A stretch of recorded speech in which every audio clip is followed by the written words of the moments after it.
Good evening and welcome to the channel's studios here in London with your international news around the world in 5. Donald Trump has backed his national security advisor Michael Waltz, who accidentally added a journalist to a group chat about airstrikes on Yemen. Waltz added editor-in-chief of The Atlantic Jeffrey Goldberg to a chat about US airstrikes on Yemen earlier this month. In the group, Vice President J.D. Vance also seemingly said he hates bailing Europe out again. Allegedly sensitive military details were also shared.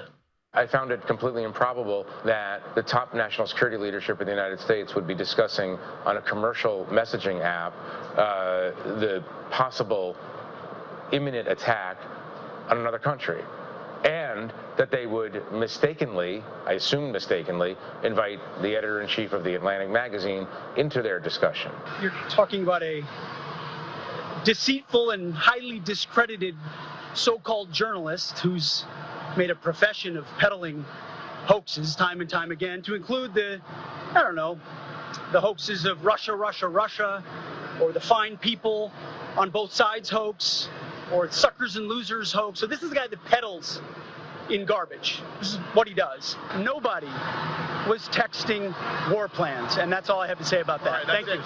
Democrats have slammed what they say is incompetency at the heart of the Trump administration and called for a full investigation. It's bad enough that a private citizen was added to this chain, but it's far worse that sensitive military information was exchanged on an unauthorized application.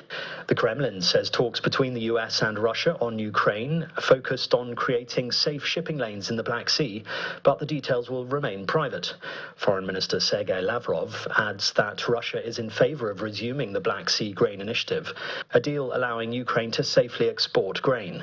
Officials met for 12 hours in Saudi Arabia on Monday and were expected to release a joint statement today. Turkey's President Recep Tayyip Erdogan has blamed opposition parties for provoking a movement of violence as protests in the country continued for a sixth night. Unrest began in Istanbul last Wednesday when the city's mayor, Ekrem İmamoğlu, Erdogan's main political rival, was detained on corruption charges.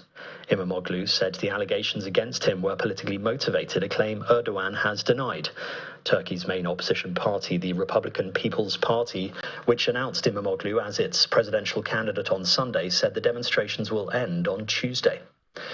A Sudanese war monitor has accused the military of killing hundreds of people in an airstrike on a market in the country's western Darfur region. The emergency lawyers group, which documents abuses by both sides in Sudan's civil war, said the bombing of Tura market was a horrific massacre that also left hundreds injured.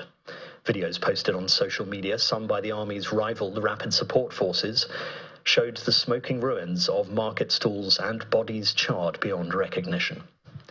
The former FIFA president Sepp Blatter and celebrated French footballer Michel Platini have been cleared of corruption charges relating to allegations of fraud at the global footballing body. An appeals court in Muttenez, near Basel in Switzerland, cleared the two of impropriety over a payment of 2 million Swiss francs Blatter made to Platini in 2011. Both men have consistently denied wrongdoing. The long-running case stems from 2015, when FIFA became mired in allegations of fraud and corruption, culminating in a dramatic raid in Zurich resulting from a separate US probe. And a previously unknown photo album belonging to Winston Churchill's so-called spy cousin, Claire Sheridan, is set to sell for thousands. The album contains more than 80 photographs from her secret trip to Soviet Russia in 1920, which led to the British government thinking she was a Russian spy. The pictures document Miss Sheridan's journey from the Isle of Wight with Kamenev through Norway and into the Kremlin. The auctioneer who discovered the album during a routine valuation described the moment as a eureka find. And that's your international news around the world in 5. Now back to the channel's studios in Lagos.